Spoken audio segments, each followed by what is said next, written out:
Docteur Lise Bierry, quelle est votre implication dans la lutte contre le COVID-19 au Canada en général, à l'Université d'Ottawa en particulier?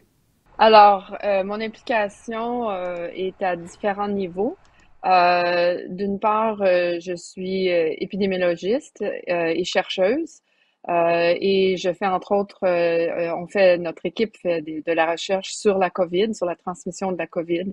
Et d'autre part, je suis également médecin de famille, donc je pratique et je suis sur le terrain, dans la pratique également. Et puis un autre volet, c'est évidemment le volet c'est ce qu'on est en train de faire en ce moment, donc c'est la communication, des renseignements, donner des réponses aux questions dans les médias. Alors ça aussi, c'est un rôle important, puis un service qu'on essaie de rendre. Quelle est la situation épidémiologique du COVID-19 au Canada? Y a-t-il des provinces, des territoires particulièrement affectés? Oui. Alors la situation en ce moment n'est pas bonne parce qu'on a une croissance extrêmement rapide du variant Omicron qui est arrivé au Canada il y a environ 4 semaines du moins qui a été détecté. Alors il y a une croissance rapide et il y a des provinces où c'est pire, en particulier le Québec a un taux très élevé là, et l'Ontario aussi ça va pas particulièrement bien.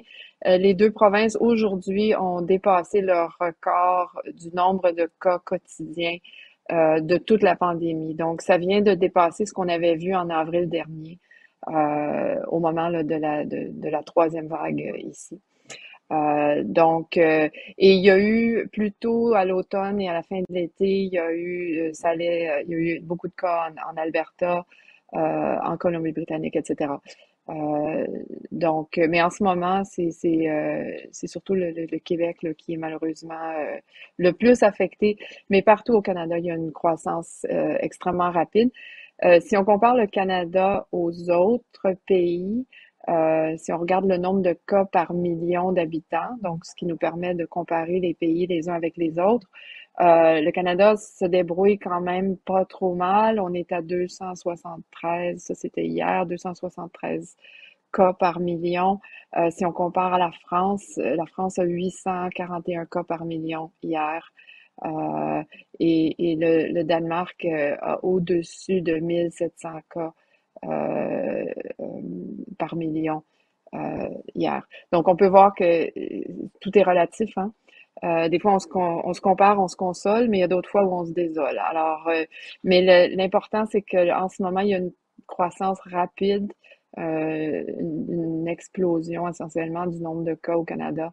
Et puis, c'est pour ça que les gouvernements ont pris des mesures, diverses mesures là, pour essayer d'enfreindre et de ralentir la propagation. Explosion du nombre de cas de COVID-19 au Canada en général, mais pourquoi les provinces du Québec et de l'Ontario sont particulièrement affectées? Ben, je pense, principalement dû à l'arrivée du variant Omicron, qui est extrêmement transmissible. C'est ce qui a pris en fait le monde entier un peu par surprise depuis à peine un mois. Alors, c'est principalement dû au variant Omicron. Venons-en maintenant, docteur Lise Bierry, sur le sujet principal de notre émission, le jargon médical utilisé pour communiquer, éduquer sur le COVID-19.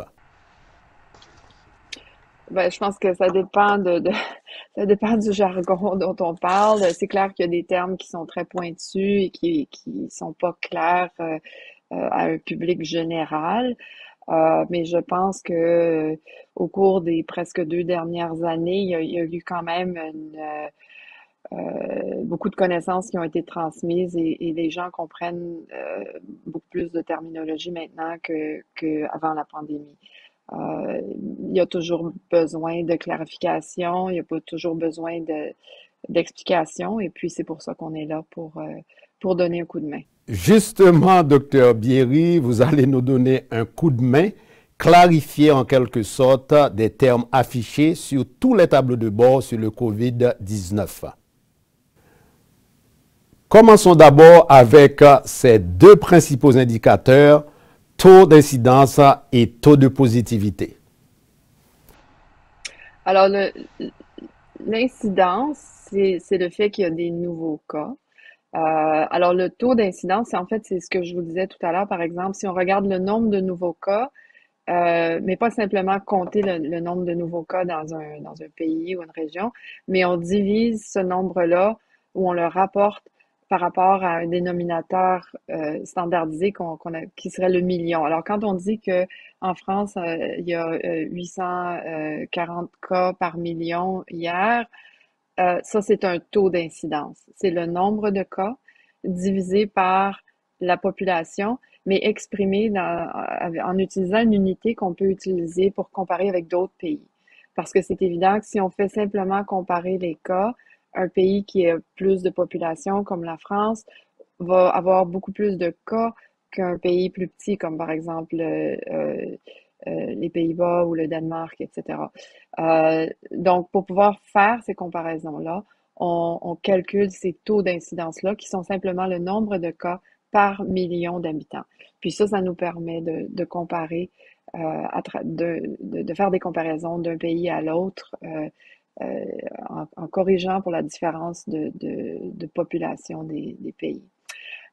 Pour la deuxième partie de votre question, le taux de positivité, ça se rapporte aux gens qui ont fait un test de COVID, un test PCR là, pour la COVID. Et ça, on regarde donc tous les gens qui ont fait un test. Et disons qu'on a 100 personnes qui vont passer un test. S'il y a 9 personnes qui sont positives, ben là, on aurait un taux de positivité de 9%. Alors ça se rapporte à ce groupe de personnes-là qui vont passer un test pour la COVID dans un laps de temps donné, dans un endroit donné, évidemment. Merci, docteur Bierry, pour ces précisions. Les tests de dépistage sont les principaux outils utilisés dans la lutte contre cette pandémie. Quelles sont donc les différences fondamentales entre les tests RT-PCR et les tests antigéniques? Alors, le test PCR, c'est le test de référence. Ça, c'est un test où l'échantillon doit être envoyé en laboratoire pour être analysé. Et le PCR, ça veut dire Polymerase Chain Reaction. Ça fait référence au processus qu'on utilise. Et c'est important de dire que les deux tests, les tests PCR et les tests rapides, tous les deux mesurent la présence du virus dans un échantillon de sécrétion nasale. Alors, le test PCR, ce qui le différencie, c'est qu'il y a une amplification. Donc, on fait des multiples copies de l'ARN, donc de l'information génétique du virus, qui est proportionnelle à la présence du virus. Et on multiplie ça des centaines et des milliers de fois. Donc, ça devient un test qui est très, très sensible, qui est capable de détecter même des toutes petites quantités de virus dans des sécrétions. L'autotest, donc le test à faire soi-même à la maison, mesure également la présence du virus, mais c'est un test qui va mesurer et illustrer, disons, qui va visualiser, si on veut, la présence d'une protéine qui est située dans le virus. Et il n'y a pas d'amplification qui se fait, mais on a comparé ces deux tests-là. Et les tests à faire à la maison sont très bons et sont très fiables comparés aux tests de référence PCR. Donc, on peut certainement s'en servir. L'avantage du test à la maison, c'est que le résultat est obtenu en dedans de 15 à 20 minutes. On n'a pas besoin de rendez-vous, on n'a pas besoin de professionnels de la santé pour faire ce test-là. Alors que le test PCR, ben, ça prend un rendez-vous, c'est fait par un professionnel de la santé, c'est envoyé dans un laboratoire, puis il y a un délai de quelques jours parfois avant qu'on ait le résultat. Si j'ai bien compris, les tests PCR sont beaucoup plus précis que les tests antigéniques. Ils sont pas beaucoup plus précis, mais c'est le test de référence. Donc, si quelqu'un a des symptômes, du moins c'est la politique ici, ici au Canada, si quelqu'un a des symptômes de la COVID, ils doivent s'isoler, prendre un rendez-vous et aller faire un test PCR. Ça, c'est le test de référence. Et quand on regarde toutes les statistiques sur les cas là, qui sont diagnostiqués, ça, c'est des cas diagnostiqués avec un test PCR, donc avec le test de référence, avec l'écouvillon nasal qui est pris par un professionnel de la santé. Comme j'ai dit, il y a des études qui ont démontré que les tests à faire soi-même à la maison sont de l'ordre de 80, entre 97 et 99% aussi précis que le test PCR. Mais c'est pas un test qui est quantitatif. Ça donne une réponse oui/non. Et c'est un test qui est c'est complémentaire. C'est un test complémentaire. L'usage vraiment, l'avantage, si on veut, du test à faire à la maison, et c'est comme ça qu'il devrait idéalement être utilisé, c'est par exemple avant de se rassembler avec des personnes qui ne sont pas de notre maisonnée. Alors, par exemple, à l'approche du temps des fêtes, les gens qui veulent, ici en Ontario, on a le droit d'être jusqu'à 10 personnes euh, pour un rassemblement du temps des fêtes. Alors, l'idéal, c'est dans l'heure qui précède le départ pour aller à ce rassemblement-là, c'est de faire un test rapide. Et puis, c'est d'ailleurs ce que notre famille va faire à Noël. Chacun fait un test rapide. Alors, comme ça, on sait qu'à ce moment-là, il n'y a pas de charge virale détectable, il n'y a pas de virus détectable chez les gens qui vont être présents à ce rassemblement-là. Et comme la charge virale est proportionnelle et très étroitement liée à la possibilité d'infecter quelqu'un, si la charge virale n'est pas détectable, le risque d'infecter quelqu'un est très faible. Euh, Évidemment, ça peut changer rapidement parce que le variant Omicron se multiplie très, très vite à l'intérieur lorsqu'il a infecté quelqu'un. Donc, c'est pour ça que c'est important de faire le test vraiment dans l'heure qui précède le départ pour un rassemblement quelconque. Juste un rappel, Dr Lisa Bierry est notre invitée à cette émission. Elle est épidémiologiste, chercheuse à l'Université d'Ottawa et médecin de famille. Venons-en maintenant au terme le plus cité de nos jours dans les médias, variant. Omicron est le variant dominant. Mais un variant, c'est quoi exactement, Dr Bierry? Alors, un variant, c'est une autre version du même virus, mais qui a quelques modifications et qui peut en avoir plus ou en avoir moins. Euh, et la façon dont le virus infecte les gens, c'est qu'il utilise les protéines S qui sont à la surface du virus. Donc, ce qu'on appelle les spike proteins en anglais. Spike, ça veut dire les espèces d'épines qui dépassent la structure même du virus. Et c'est ça qui entre en contact avec les récepteurs des cellules humaines.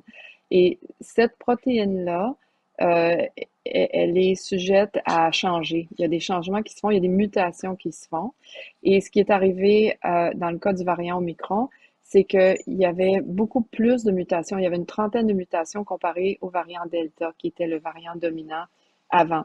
Donc, le virus évolue, le virus change et ça change aussi ses propriétés. Et quand il y a un changement significatif, les biologistes moléculaires euh, identifient ces changements-là et identifient que le virus a suffisamment évolué que maintenant on se retrouve avec une variation du virus et on appelle ça un nouveau variant. Et ça fait partie du processus tout à fait naturel et normal de l'évolution des virus. Il y a essentiellement une sélection qui se fait pour ceux qui se transmettent le plus rapidement et qui survivent le mieux. Et cette sélection-là se fait sur la base de ces petites modifications-là qui sont complètement aléatoires. Ça se produit comme ça par accident. Et tout d'un coup, il y a une version euh, qui est plus efficace et qui donc se transmet mieux et qui prend le dessus sur les autres versions, si on veut, du virus qui étaient présentes avant. Dans votre réponse à Dr Bierry, vous avez mentionné à plusieurs reprises le terme mutation en parlant des variants. Mais est-ce qu'il y a des facteurs qui contribuent, engendrent, facilitent en quelque sorte ces mutations? Écoutez, ça serait une question à poser à un virologue ou un microbiologiste. Je vais vous répondre à un niveau plus général. Le virus, l'évolution se fait par des changements qui ont lieu à chaque génération. Et le virus se multiplie tellement rapidement. Chaque division est essentiellement une nouvelle génération. Donc, dans des organismes comme des virus, il y a énormément de possibilités de mutations et qui font que ça va simplement changer très rapidement. Et puis, les versions qui ont le plus de succès, qui sont plus capables de se transmettre à un autre hôte, donc un autre humain, ben, ces versions-là vont se multiplier, vont faire des copies d'elles-mêmes, et c'est cette copie-là qui va prendre le dessus.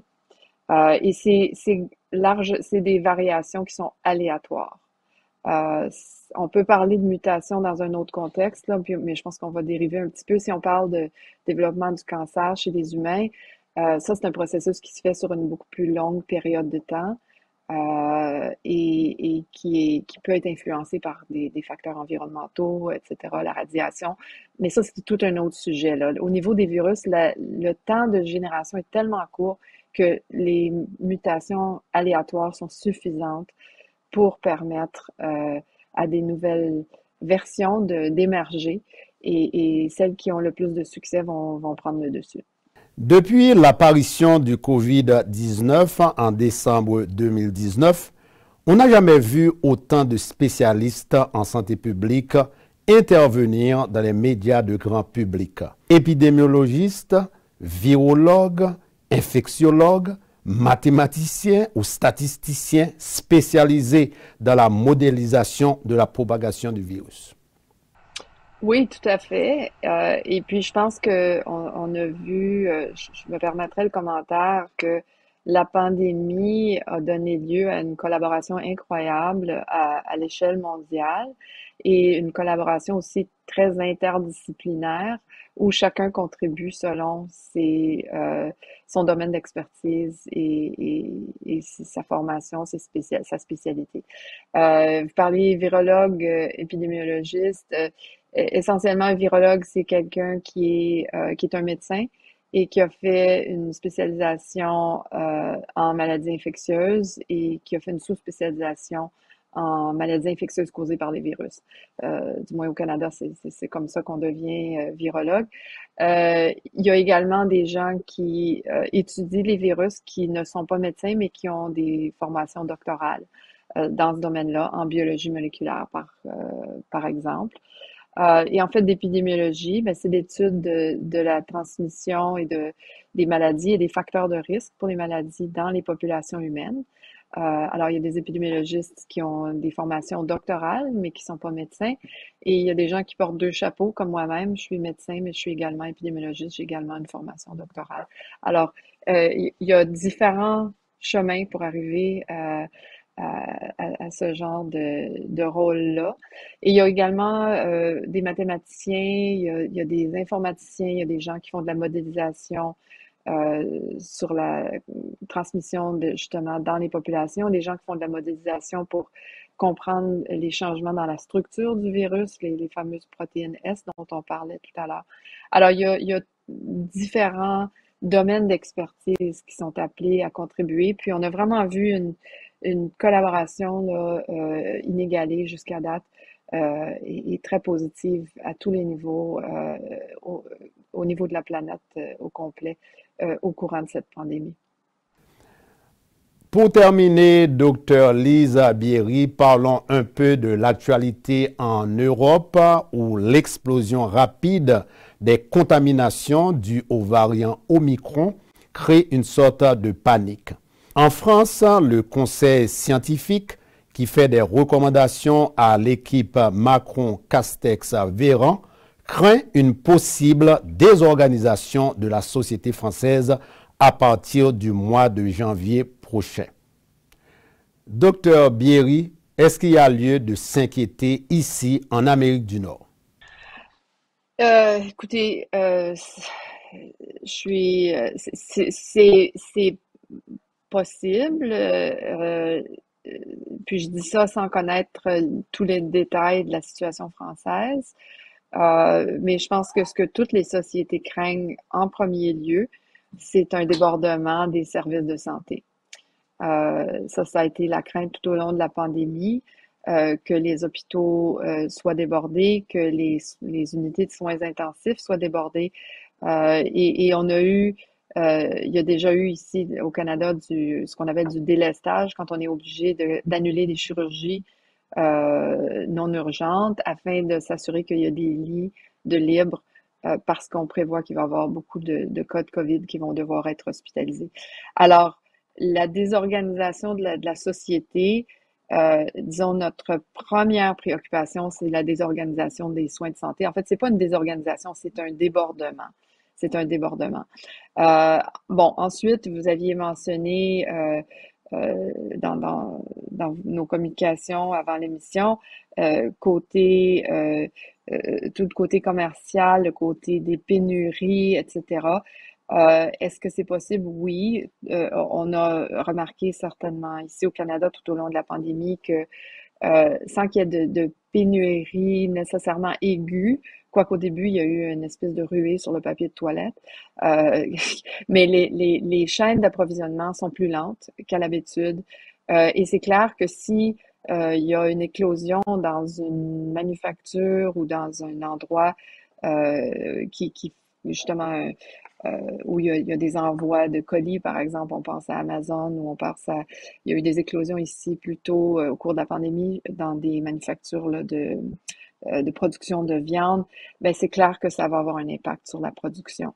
Alors, ça c'est bon, ça devient des décisions politiques, mais il faut protéger le système de santé, il faut protéger les chaînes d'approvisionnement, il faut protéger les gens vulnérables, par exemple les personnes dans des centres de soins de longue durée, les soins aux personnes âgées.